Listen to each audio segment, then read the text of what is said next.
Olá, bem-vindos a mais um Papo de Ciência, o podcast da Casa da Ciência. E hoje estamos aqui com uma pessoa super especial e que faz um trabalho que tem uma relevância extremamente grande aqui dentro do Hemocentro, né? Não só ela, mas é toda uma equipe envolvida nesse processo. Marina, muito bem-vinda, muito obrigado por você estar aqui com a gente. Eu que agradeço, né, de poder trazer essa informação também, né? Quanto mais a gente puder divulgar a questão da doação de sangue, para nós é importante. Na verdade, esse é uma dos trabalhos, né, da captação. E assim, a gente fala muitas vezes em doação de sangue, receber sangue. A gente sempre associa somente com doença, né, que você recebe na hora de uma doença, mas a gente não pensa no tanto de ciência que tem envolvida, desde o momento até da questão da doação em si, mas também da própria captação de doadores, né? Então, primeiro, fala um pouquinho sobre você, a sua formação, tudo isso. Eu sou assistente social, né, trabalho aqui no Hemocentro de Ribeirão, tem 15 anos, né? E aí eu procuro trabalhar com essa parte de campanhas, coletas externas, as palestras para poder levar a divulgação e a conscientização das pessoas também, né, sobre a doação de sangue. Porque o pessoal ainda tem muita dúvida, tem os mitos sobre a doação de sangue. Então quanto mais a gente puder levar de informação, é melhor, né? Para ver se as pessoas se conscientizam, né, dessa questão. Porque aqui no Brasil, as pessoas não têm essa consciência, essa cultura da doação de sangue. Aqui, normalmente, assim, né? Completou 18 anos, tirar carta de motorista, né?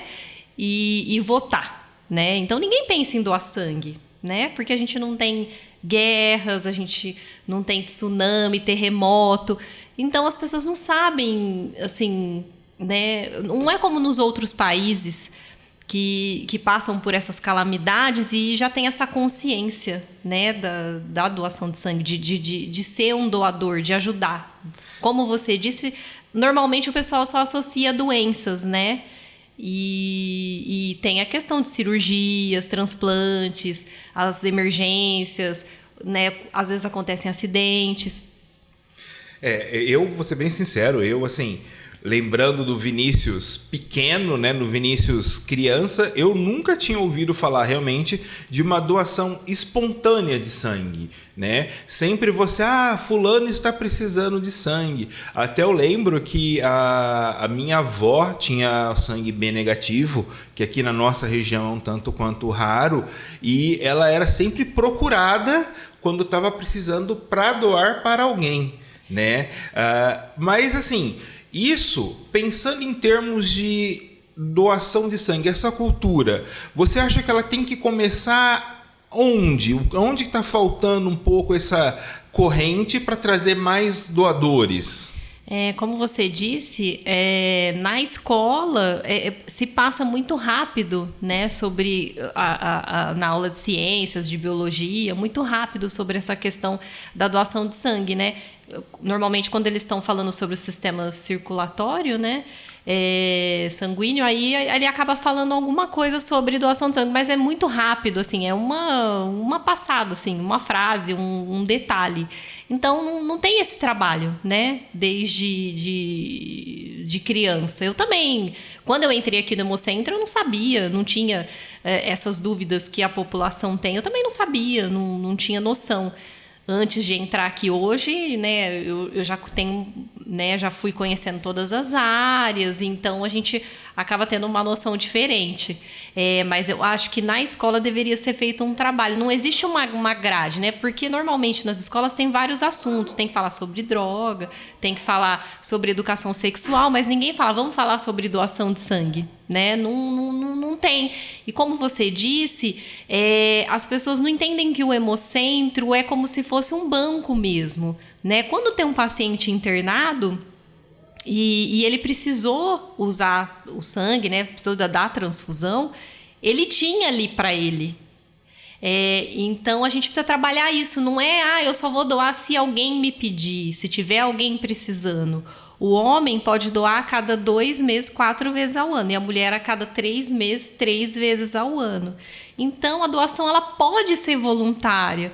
Você pode fazer a doação sem precisar ter alguém para vincular, para dar o nome. Porque quando o paciente precisa, eles não vão esperar o familiar vir fazer a doação para depois fazer os exames, passar por todo o processo de separação e transfundir. O paciente, quando ele interna, ele está precisando ali na hora, ou no tratamento que ele está fazendo. Ele precisa na hora. Então, as pessoas têm que ter essa noção que eu sempre tenho que ter sangue em estoque para poder atender às urgências e emergências. Eu acabei assim, já que a gente tem essa conversa hoje, né? Eu dei uma estudadinha, fiz a minha tarefa de casa, né?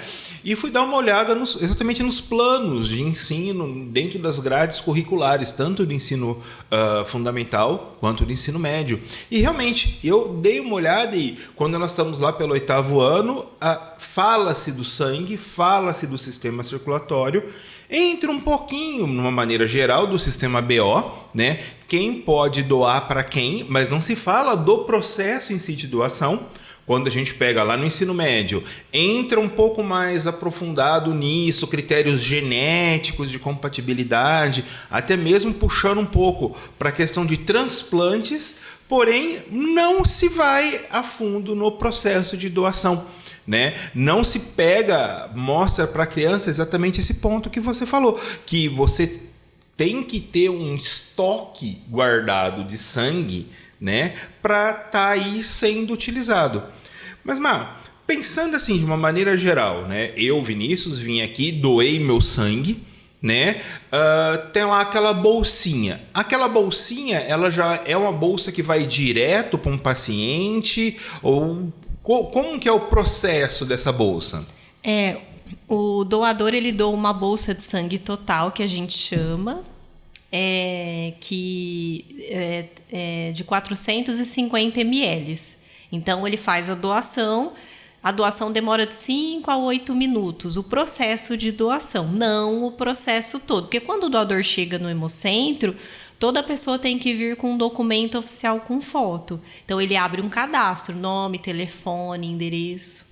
Ele passa pelas orientações preliminares. Quando ele vem doar a primeira vez, ele está perdido, ele não sabe o processo, quais as salas onde ele tem que ir, onde ele tem que passar. E fora que, às vezes, muita gente está nervosa, porque nunca doou sangue e, às vezes, né, fica confuso. Então, a gente sempre tenta fazer um acolhimento, conversar com ele, ver se ele tem alguma dúvida. A gente oferece o cadastro para doador de medula óssea também, se ele quiser fazer.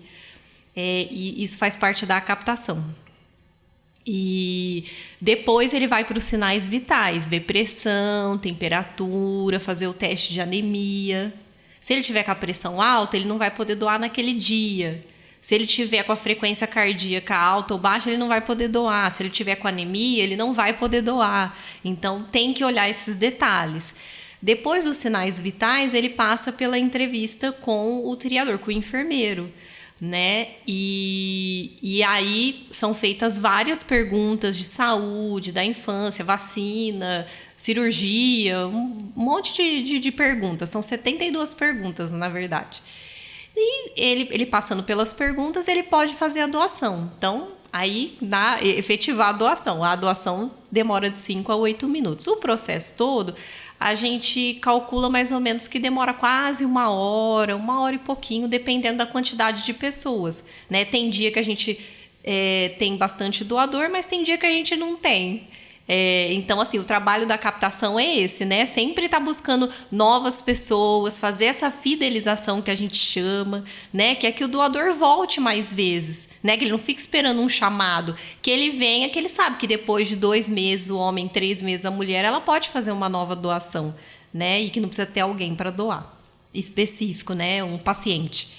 E depois sempre na doação a gente oferece o lanche. Né? O doador ele tem que tomar o lanche, já fazer a hidratação com suco, água, né? O que seja. E a gente sempre pede para o doador tomar café da manhã quando ele vem no período da manhã. O pessoal tem muito essa dúvida dele vir fazer doação e não tomar café da manhã, porque quando ele vai colher sangue, colher exame, tubinho de exame, tem que estar em jejum. Então ele acha que para doar sangue ele também tem que estar em jejum, e não precisa. A gente pede só para evitar alimentos gordurosos, bacon, ovo frito, esse tipo de alimento, para poder fazer a doação. Agora, se ele for doar no período da tarde, aí, se ele almoçou, ele tem que esperar 3 horas para poder fazer a doação. Depois já pode fazer normalmente. Bem, eu vou confidencializar aqui para você, só para você, tá? Que eu cometi 2 gafes quando eu fui fazer minha primeira doação. A primeira dela, como eu estava acostumado a fazer vários exames de sangue, né? Eu peguei e vim em jejum, né? Foi aí a primeira vez que eu fui entrar em contato, que eu fui conversar e fui informado disso. E a segunda vez foi no momento da entrevista, que a gente sabe que é um momento ali que é crucial, né? Você responder essa pergunta, as perguntas de maneira correta, que foi, eu não sabia que quem tinha feito cirurgia bariátrica não podia doar sangue, né? Então, nesse momento, eu fui aí barrado no processo, exatamente por conta disso. Mas me fala, né? Essa questão das perguntas, vamos dizer assim, dessa peneira que é feita, essa primeira triagem que é feita, isso interfere, vamos dizer assim, na quantidade de sangue que você consegue arrecadar no Hemocentro por mês? Interfere sim. A gente sempre coloca uma margem de 20%, né, de recusa de doadores. Então, eu sempre tenho que ter um número muito maior, né, para a quantidade de bolsas coletadas mesmo, né, de doadores, né, bolsas efetivadas, né? Então, tem essa questão da triagem e muita gente é por desinformação mesmo, né? Às vezes é um detalhe. Tá certo que a entrevista ela é sigilosa, ela é feita pelo enfermeiro, né? São 72 perguntas. E a gente sempre tem que também orientar a população, né? Tem muita gente que ainda procura o Hemocentro para fazer exame. Porque além da bolsa, às vezes a gente recebe muito essa pergunta. Eu não sei meu tipo sanguíneo, você vai fazer o teste antes? Ou, eu não sei meu tipo sanguíneo, mesmo assim você vai colher? A gente colhe. A gente não faz o teste antes, a gente colhe a bolsa de 450 ml, como eu falei, e os tubinhos dos exames. Então, a gente faz exame de HIV, sífilis, hepatite, HTLV, Chagas. E aí tem pessoas que procuram o Hemocentro com a intenção de saber resultado de exame. E isso, na orientação, que é o setor da captação, a gente tem que deixar bem claro que o doador ele precisa ser sincero na entrevista, né? O Hemocentro ele trabalha com o que tem de última geração em testes no mercado. Só que essas doenças são vírus, né? E o organismo ele demora um tempo para reconhecer, né? Para ter a margem de anticorpo, né? No organismo, no sangue, para ele poder detectar. Isso é em qualquer Hemocentro no mundo, não é o Hemocentro de Ribeirão Preto, né? Qualquer teste, até teste para Covid. Se você tiver com Covid no primeiro dia, você vai fazer o teste, ele não vai dar, porque ele ainda não está com aquela carga de anticorpo para detectar. É a mesma coisa para os exames. Então, nas perguntas, o doador ele tem que ser sincero. Então, a gente sempre tem que falar. Hoje, existem locais especializados para se fazer esse tipo de exame. Então, CTA, que é Centro de Testagem e Aconselhamento, na cidade ou aqui em Ribeirão, tem postos de saúde específicos que fazem os exames. Então, a gente tem que deixar bem claro isso para o doador também. A gente tem um canal, né, de 10800, onde a gente tira várias dúvidas, né? Aí vem sobre medicamento, que nem você falou da cirurgia. Então, às vezes, o doador ele pode ligar para a gente, eu estou tomando tal remédio, eu vou poder doar? Tem algumas coisas que a gente consegue, às vezes, até falar para ele, você pode vir daqui 3 meses, você não vai poder mais doar. Então, essa questão ela é bem delicada mesmo, porque assim, o Hemocentro... só aqui em Ribeirão a gente atende 5 hospitais, mas a gente atende 40 cidades aqui na região. Então, você imagina 40 hospitais recebendo sangue, mais 5 daqui de Ribeirão. E a gente atualiza o estoque de sangue todos os dias no site. Então, assim, por exemplo, hoje eu tenho 30 bolsas de O negativo. Como que eu atendo 40 cidades e mais 5 hospitais? É essa necessidade que a população tem que entender. E todos os tipos são importantes. Os tipos negativos, a menor parte da população tem esse tipo negativo, né? Ou seja, O, A, B, AB. Então, a gente sempre tem necessidade dos negativos, mas os positivos também, porque se o O positivo, 36% da população tem esse tipo sanguíneo, quer dizer que muita gente interna com esse tipo, né, de sangue. Então, usa muito. E o O positivo, ele doa para todos os tipos positivos. Então, assim, todos são importantes, é isso que a gente tem que falar. Mas, às vezes, a gente sai na imprensa, né, divulga, estou precisando de O negativo, porque é doador universal. Estou precisando de O positivo, estou precisando de A negativo. É porque, às vezes, alguns tipos específicos estão em falta. Então, a gente tem que colocar essa margem, mais ou menos de 20%, e a gente tem que ter sempre um número maior. Eu teria que ter no Hemocentro, estou falando só em Ribeirão, né? Uma média de 70 candidatos por dia. Mas, assim, às vezes tem semana que eu passo com 20, 30 pessoas. Então, eu não consigo coletar, assim, para eu ficar numa situação confortável, né? Para falar assim, vou conseguir atender todos os hospitais. Aí, o que acontece? Começa assim, tem umas cirurgias eletivas, que são umas cirurgias programadas. Aí o hospital, às vezes, cancela algumas para poder deixar o sangue que a gente tem em estoque para cirurgias de urgência e emergência. Analisando assim, a gente percebe o quanto que é importante ter essa cultura de doação de sangue estabelecida, né? E começar lá embaixo, começar nas escolas mesmo. Porque é uma corrida, vamos falar assim, que você já sai atrasado. Você já sai, a necessidade já está lá na frente e você tem que correr atrás dessas bolsas, né? Porque além dos 20% que você falou de rejeição, vamos dizer assim, natural que tem, você não sabe se de repente vai chegar 100 pessoas, mas essas pessoas são você do mesmo tipo sanguíneo. Então, de repente, você tem mais de um tipo e menos de outro para oferecer. Tem essa loteria, vamos chamar assim, que ela também acontece, né? E me fala, esse sangue que ele é doado, ele pode ficar guardado? Como que é esse processo? Aí depois que o doador passou por todo aquele caminho de triagem, a bolsinha dele de 450 ml vai para o nosso laboratório de fracionamento e as amostras vão para os outros laboratórios. E aí a gente deixa ele num sistema de quarentena, que a gente chama. A gente só libera depois que os resultados estiverem prontos. E nesse meio tempo, enquanto os exames estão sendo feitos, o fracionamento vai fracionar, vai separar aquela bolsinha de 450 ml. Então, o que acontece? Por que o pessoal... você vai doar sangue e você pode salvar até 3 vidas?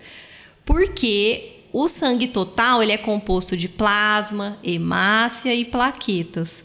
Cada um desses hemocomponentes tem uma validade. Então, assim, a plaqueta dura 5 dias, o plasma ele dura 1 ano congelado e a hemácia ela dura 35 dias. Então, também, como você disse, não adianta, por exemplo, eu ter 100 pessoas num dia de um tipo sanguíneo e no outro não ter nenhum. Porque aí, quando der o tempo, né, de 35 dias, eu vou ter um monte de... É que não dá tempo, né? Mas, assim, só explicando. Que ele pode vencer se tiver muito sangue de um tipo só. Por isso que a gente fala que todos os tipos são importantes e a gente precisa de todos os doadores. Qualquer tipo sanguíneo é bem-vindo aqui. Quisera você ter chance para ter sobra, né? Porque é uma corrida aí que está contra o tempo para atender a população e contra o tempo também desse prazo de vencimento dos hemocomponentes, acaba que você usa tudo muito rápido. Mas me fala o seguinte, imagina, vamos fazer aí uma situação... Eu, enquanto aluno, né? Eu sei que muitas vezes vocês fazem palestras nas escolas, né? Quais são, assim, as principais dúvidas que você às vezes tem, né? Já que aqui a gente está trabalhando mais com os alunos da Casa da Ciência, o que às vezes surge de dúvida? Porque às vezes você pensa assim, o adulto ele tem um conhecimento maior, já passou por transfusão, mas Qual é o principal, vamos dizer assim, receio, medo, curiosidade que a criança tem? Eu até vou me adiantar e aposto que o maior medo deles deve ser a agulha mesmo. Todo mundo pergunta, né? Ah, doar sangue dói? E é o que normalmente a gente fala, dor é relativo, cada um tem uma tolerância à dor, né? Mas tem hemocentros, até no nosso, se a pessoa quiser, a gente aplica anestesia, não tem problema. Isso não é a questão, né? E dor é relativo, cada um tem uma sensibilidade. Então, umas sentem mais, outras sentem menos. A questão da agulha é essencial, né? Todo mundo fala. E a gente ainda tem muita gente que ainda tem aqueles mitos. Ah, se eu doar sangue, eu vou ter que doar sempre. Doar sangue vicia, porque o sangue engrossa, porque o sangue afina, porque emagrece, não sei o quê. Então, assim, sempre tem essas dúvidas. E a gente trabalha, né? A gente tem um projeto que chama Doador do Futuro. Na pandemia, ele ficou um pouco parado, né? Porque a gente não tava, as aulas não aconteciam, né? E a gente está vendo a possibilidade de retomar. E a gente sempre foi para ensino médio, ensino fundamental 1 e 2, e mesmo pequenininho também, a gente chegou aí e tal. Então, são várias dúvidas. Eles perguntam por que não colhe sangue de cachorro, por que não colhe quando a pessoa já morreu. Então, assim, são várias dúvidas que vão aparecendo. Tem pergunta de tudo. Quando a gente fala para os pequenininhos de RH, uma vez a gente estava dando uma palestra, aí a gente, então, porque tem o RH. Ô tia, minha mãe trabalha no RH. Então, assim, até você conseguir explicar esses detalhes, porque é tudo muito complexo, né? Então... Eu vejo, assim, como é uma situação complexa. O fato de muitas vezes não ser abordado na escola cria um buraco muito grande. Então, a hora que você vai falar, até surge dúvida dessa, como pegar sangue de cadáver, né? Como se, de repente, é uma distância muito grande e a criança tenta ali preencher essas lacunas, né? Mas, assim, a idade mínima hoje para doar sangue, qual que é? Com 16 e 17 anos, a pessoa pode fazer a doação. Só que a gente aqui no Hemocentro pede para os pais acompanharem. Não no processo todo, na entrevista, não porque é sigilosa. Mas assim, para vir e assinar a autorização aqui. Não é para trazer autorização de casa ou fazer um documento. É aqui. A gente pede para o pai vir e acompanhar. Para ver como é que vai ser essa primeira doação. Tudo. E às vezes, quem sabe também o pai não aproveita e já faz uma doação também, né? Então, a gente pede para acompanhar. 16 e 17 pode. E a partir dos 18 até 69 anos. Quando eu estava lá, que eu fui tentar doar sangue, teve uma coisa que me chamou muito a atenção.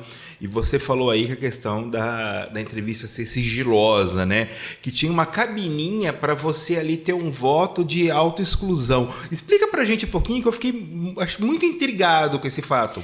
Porque assim, a gente orienta o doador nas orientações preliminares para ele ser sincero na entrevista. E, às vezes, ele tem ali ainda uma última chance de colocar se ele foi sincero ou não. Que nem você falou, é como se fosse um voto mesmo, é sigiloso, né? A pessoa vai apertar sim ou não.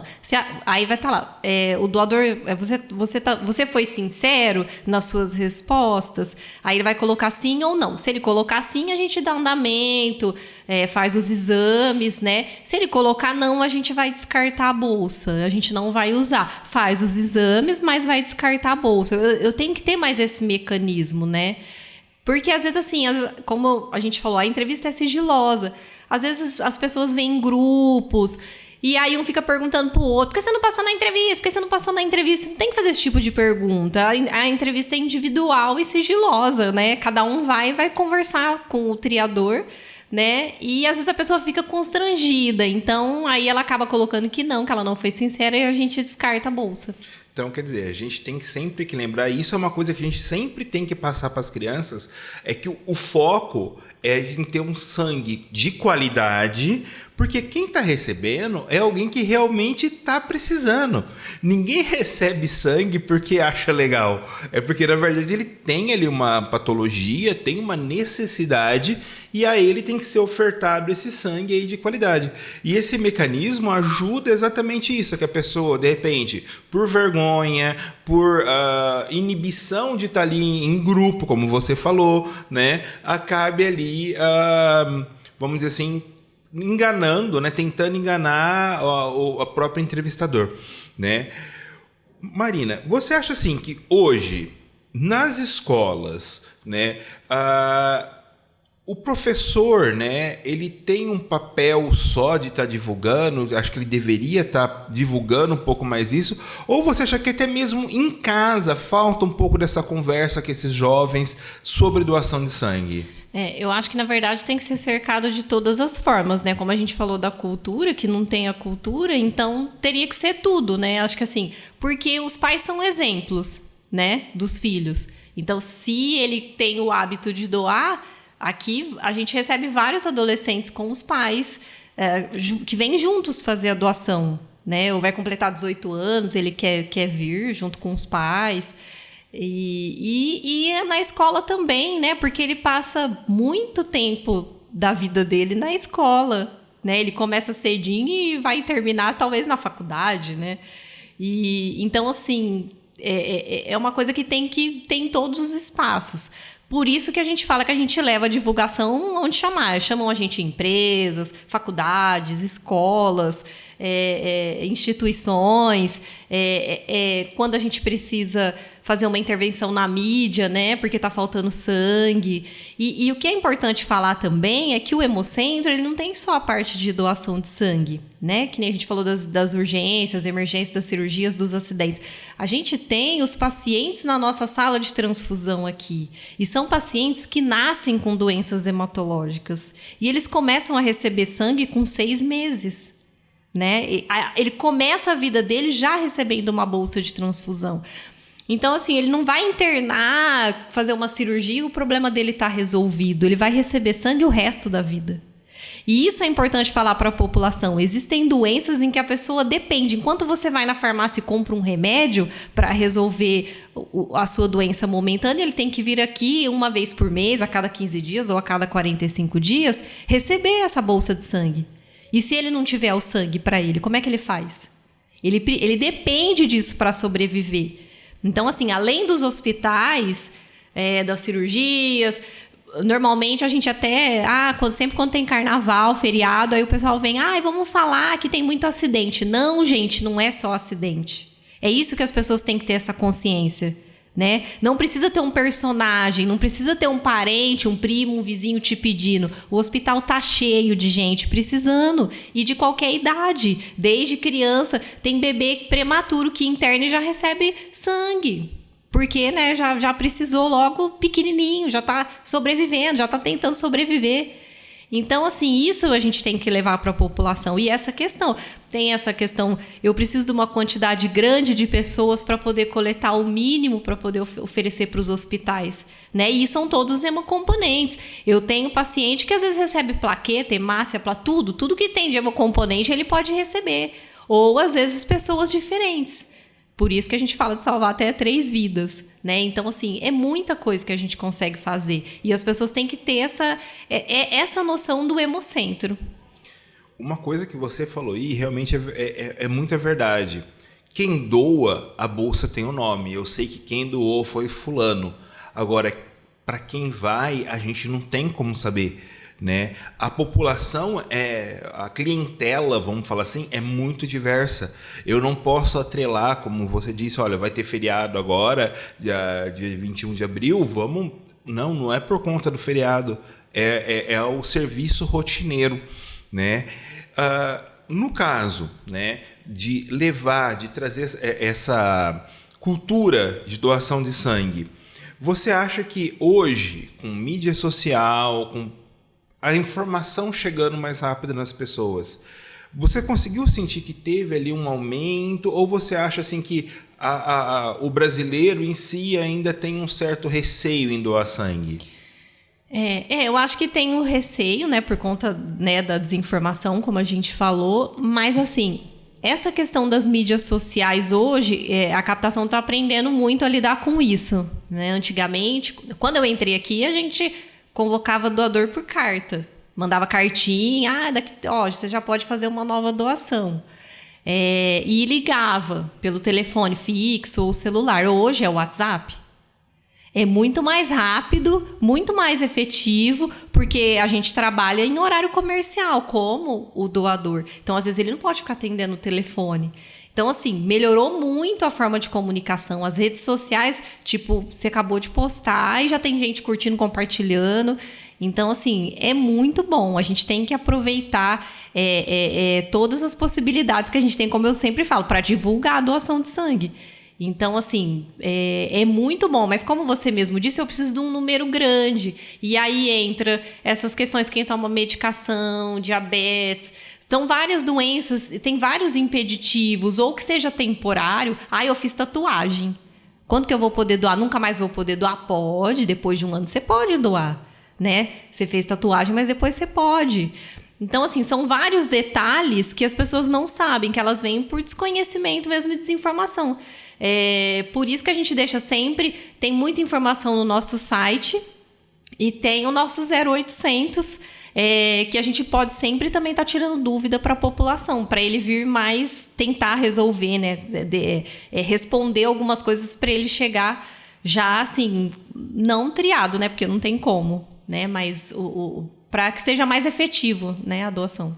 Hoje, se eu quiser vir aqui para doar sangue, qual que é o melhor caminho que eu posso estar fazendo para, vamos dizer assim, chegar lá, eu, mais um ou dois amigos, vamos até o Hemocentro, eu agendo, Como que é melhor isso? A gente hoje tem um agendamento pelo site, né, que é um robozinho também, né, chama Lívia Bot, então a pessoa pode agendar por ali, mas lembrando que o agendamento ele não é obrigatório. A pessoa pode vir, simplesmente chegar com o documento oficial com foto e abrir triagem e doar. Não precisa agendar, não é obrigatório. Na pandemia, a gente tentava fazer o agendamento para a gente não ter um número muito grande, porque não podia aglomerar.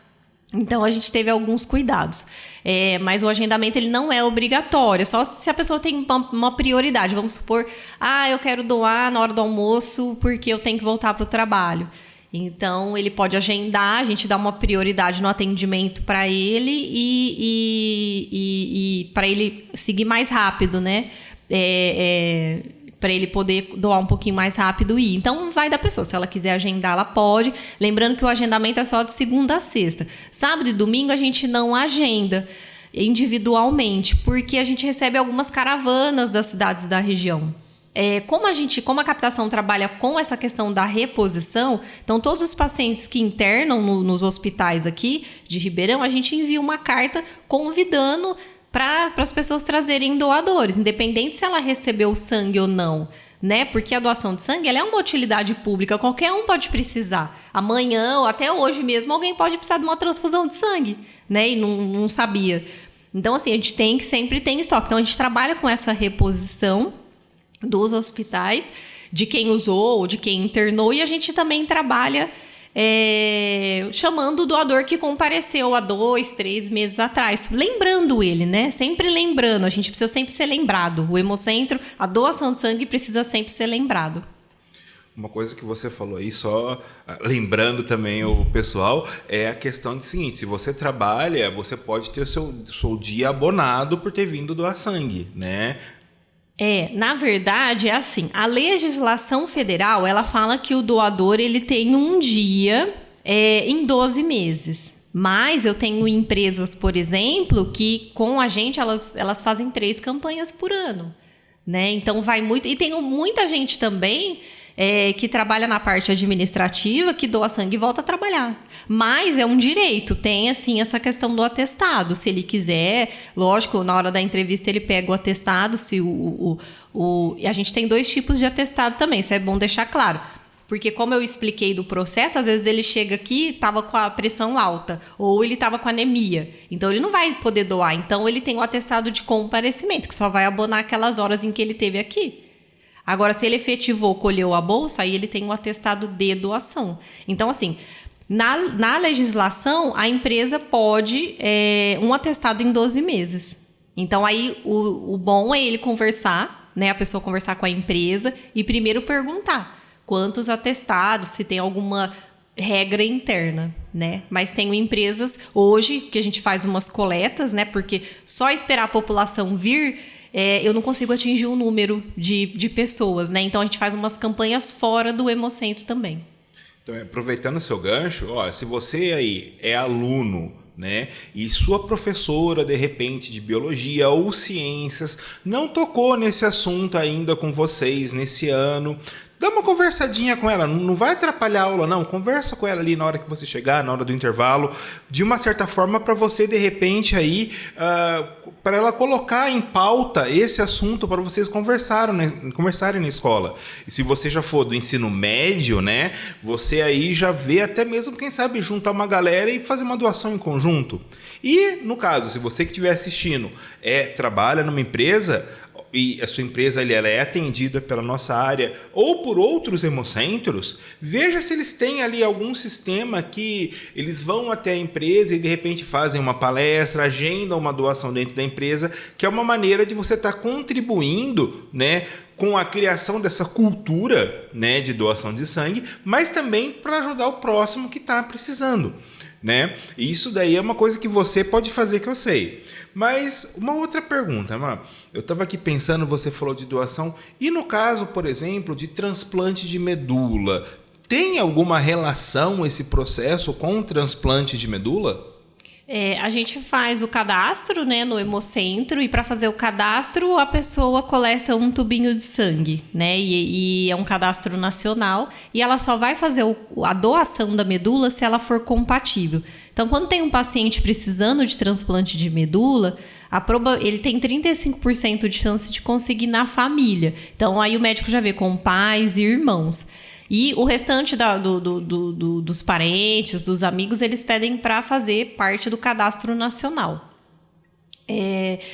Então, eles direcionam para qualquer hemocentro mais próximo, para as pessoas poderem vir se cadastrar. Então, ele vem, colhe um tubinho de exame de 5 ml e ele faz parte do cadastro nacional. Aí a doação é outro processo, né? Tem duas formas. Hoje a gente já consegue fazer a coleta da medula óssea, tem a possibilidade de fazer pelo sangue, que é uma máquina que chama aférese.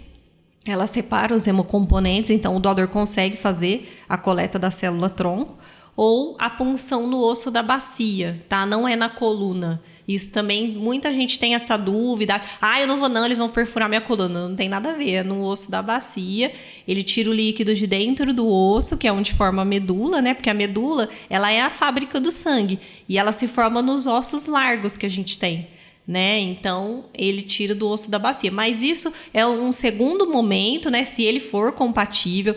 Como você perguntou, não tem essa questão de compatibilidade. O paciente é O e ele precisa receber uma medula O. Na verdade, a compatibilidade é feita pelo código genético, pelo DNA. Então, ele vai colher a amostra e vai tentar achar no DNA as características. O sangue, se é A, B, negativo, positivo, pouco vai importar nesse momento. Então, ele vai só pegar as características genéticas.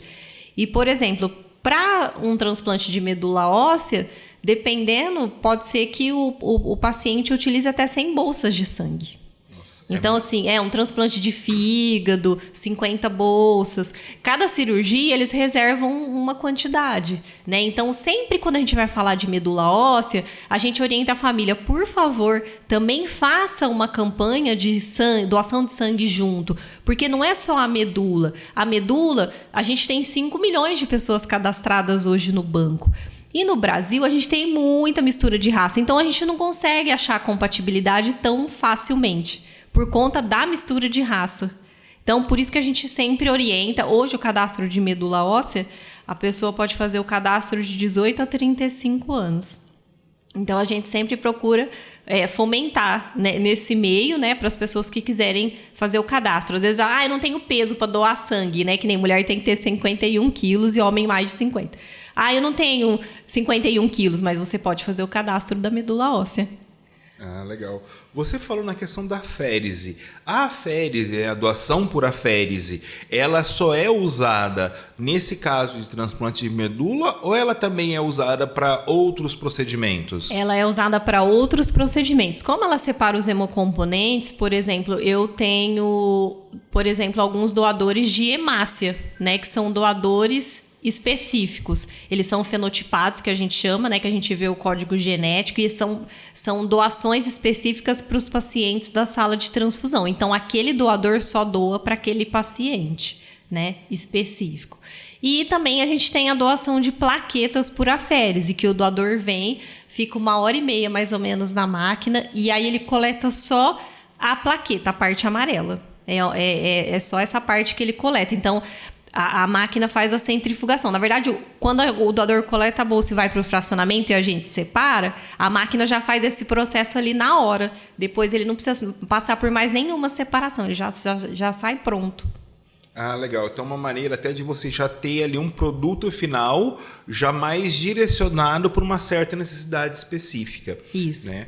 Você falou a respeito de algumas doenças que a pessoa ela tem que ter receber sangue constantemente. Só para lembrar para o pessoal, quais doenças assim que tem essa característica que o Hemocentro tem assim, pacientes que estão aqui todo mês para receber sangue? A gente tem os pacientes com talassemia, anemia falciforme, e também tem os pacientes com hemofilia, né? Que às vezes não tem o fator de coagulação. Então, que nem o plasma, por exemplo, né? Que eu falei que ele dura até 1 ano. E o plasma a gente tira da bolsinha de sangue total. Então, ele fica congelado 1 ano. Quando ele está próximo do vencimento, a gente manda para a indústria e ele volta como fator, como medicação, e a gente distribui para esses pacientes. Então, esse é o único hemocomponente que a gente não perde, né? Que ele vai para a indústria, vira medicação e volta para a gente poder distribuir. Então, basicamente são esses. Mas a gente atende todo o ambulatório de coagulopatias, né? As famílias que vão fazer transplante de rim, de medula óssea, elas têm uma passagem aqui também pelo Hemocentro. Só lembrando, gente, que esse processo é todo gratuito. Você não paga na rede pública para doar, nem para receber sangue, né? Tudo isso é custeado pelo governo, né? Então você recebe um sangue de extrema qualidade, né? E de maneira gratuita, né? Isso acontece aí todo dia e a gente às vezes não fica sabendo. Uma pergunta que a nossa é de praxe, né? É exatamente voltada, né? Que a gente sempre faz essa pergunta como encerramento. No que você, enquanto hoje, né, essa pessoa que tem esse trabalho tão importante dentro do Hemocentro, o que você falaria para você, criança, enquanto estudante? Que informação hoje você tem, né, a respeito até mesmo de captação de sangue, doação, você iria estar falando, né, para você, de criança? Eu acho que, como a gente já falou aqui, né, da escola, tudo é muito falho, né? Então a gente não tem esse incentivo, né? Quando a gente está na escola, passa muito rápido pela doação de sangue. Mas eu acho que essa questão da cultura tinha que ser mais incentivado, assim, para a gente poder já, com 16, 17 anos, nossa, eu posso doar sangue, tem alguma coisa que eu posso fazer já para ajudar, né? E como a medula é a fábrica do sangue, você doando ou não, né, as suas hemácias vão morrer lá depois de um tempo. Então, assim, né, e é uma doação que ela é voluntária, né? Então também não posso obrigar as pessoas a virem, né, fazer a doação de sangue. A doação de sangue é voluntária e altruísta. A gente não pode pagar nada por isso, né? Não tem como. Então eu acho que era fomentar mais isso, né? Que as pessoas tenham mais, se discutam mais nas feiras de ciências, né? Apresentar trabalhos sobre isso, se estudar, se falar mais sobre doação de sangue. E gente, lembrando aí, tá? É voluntário, você não ganha nada por isso, mas eu vou ser sincero, o lanchinho que eles dão depois é uma delícia, tá? Olha, eu vou falar para vocês, é muito bom mesmo. Mas muito obrigado pela sua presença, né? Gente, estamos colocando aqui agora o site do Hemocenter para quem tiver interesse em saber mais, agendamento, né? Tudo isso. E também o nosso 0800 para vocês tirarem dúvida, tá? Muito obrigado pela participação, Marina. Eu que agradeço. Se precisar, pode chamar que a gente vem.